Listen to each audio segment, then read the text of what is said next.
Good morning, everybody, and welcome back to Maximus the Fourth. Whereas today, we're going to be trying something a little bit different. Might be rather shocking, but we're going to be taking a very honest look at the iPod Nano. And this, ladies and gentlemen, is the first generation that ever came out. So, in today's video, I'm going to walk you guys through some of the history of the iPod Nano first generation, and then I'm going to switch up the camera angle and we're going to go through the startup and the functions and how this thing works. And before I get into that, I will say it's quite simple. So let's get into some of the history. Here we go. The iPod Nano, which is stylized and marketed as iPod Nano, is a discontinued portable media player designed and formerly marketed by Apple Incorporations.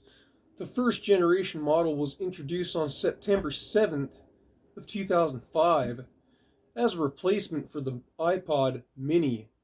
Using flash memory for storage, the iPod Nano went through several models or generations after its introduction. Apple discontinued the iPod Nano on July 27th of 2017. The development work on the design of the iPod Nano started only 9 months after its launch date.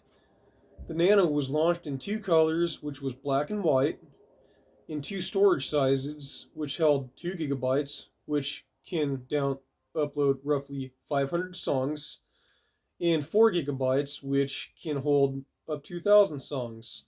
On February 7th of 2006, Apple updated the lineup with the 1 gigabyte model, which was 240 songs. Apple also released accessories including armbands and silicone tubes, designed to bring color to the Nano and protect it from scratches, as well as a combination lanyard earphone accessory that hangs around the neck and avoids the problem of tangled ear cords. For the first generation of iPod Nano, which is right here, some of the history is on September 7th of 2005, Apple introduced the iPod Nano at a media event with Steve Jobs, pointing to the small watch pocket in his jeans and asking, "Ever wonder what this pocket is for?" Advertising emphasized the iPod Nano's small size, 40 millimeters, which is 1.57 inches in width, and then it has 90 millimeters, which is roughly 3.54 inches in the long length, and 6.9 millimeters, 0.27 as far as the thickness goes, in weight is about 42 grams, which comes out to be 1.5 ounces. The stated battery life is up to 14 hours, while the screen is a 176 by 132 pixels, which translates to 38 millimeters, and it comes out to be 1.5 inches. Diagonal, displaying 65,536 colors, a 16-bit color, and the device has a 1, 2, or 4 gigabyte capacity. And on November 11th of 2011, Apple announced a recall on this model of iPod Nano due to a battery overheat issue. Now that I've uploaded you guys and filled you in on some of the history of the iPod Nano first generation, let's switch the camera angle and take a look at the functions, the startup, etc., you name it. Here we go. Okay, so this thing is actually quite simple. You have your button up here, which when you switch it to the right, you're basically locking it. So if you let it sit for long enough, the screen will just kind of fall asleep and it acts like it's turned off when it's really not. It's just in deep sleep. And so that doesn't waste any of the battery life at all. And this thing is on right now, so what we'll go ahead and do is slide the button to the left. And there you go. As you can clearly see, it is now turned on.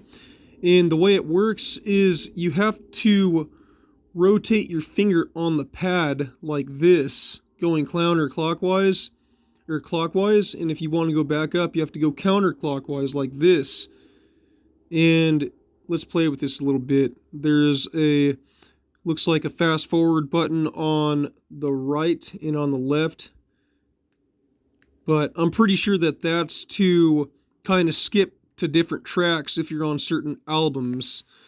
And as you can see, you have your play and your pause button, which is very simple. We all know what that does, is it controls any song that you're on. And so let's just play with this a little bit and go to music. And we'll go to artists, all, and it looks like that there's no music on this thing. Maybe we can go to songs, see if there's any songs on here. It looks like there's no music on this thing. Composers. So very simple there. And if you flip this thing down like this, you have a little port right here where you can plug in your headphones. And then the big port is the charger port. Unfortunately, I don't have a charger that will go in this thing. I actually bought this thing off of eBay for less than 30 bucks, but the deal was it doesn't have a charger, and that's no big deal. But this is actually a charger that goes for an iPod Touch, and as you can see, it's too big for this one. But it's a very, very similar concept, so I just got to find the smaller one. And when this thing does charge, that battery, it'll just show a greenness to it in a lightning thunderbolt sign that is being charged. Now let's take a look at how you reset this thing. So all you do is you're going to hold the middle button and the menu button like this for about 5 or 10 seconds, and then you're going to see it's going to reset itself. And then you can see that Apple, there it is. Now it's resetting itself. This takes a little bit of time, so I'm going to, yep, there it is. That didn't take very long at all. Now the trick is how do you shut this thing off? Like actually turn it off completely to where it's not just sleeping. Well, apparently you're supposed to hold the middle button and to press the left button right here. Or actually, you're supposed to press the middle button and the menu button, and as soon as you see the Apple pop up, like right there, then you press the middle button and the left button like this, and this is a little bit funky. It doesn't work like it was advertised on a video that I watched.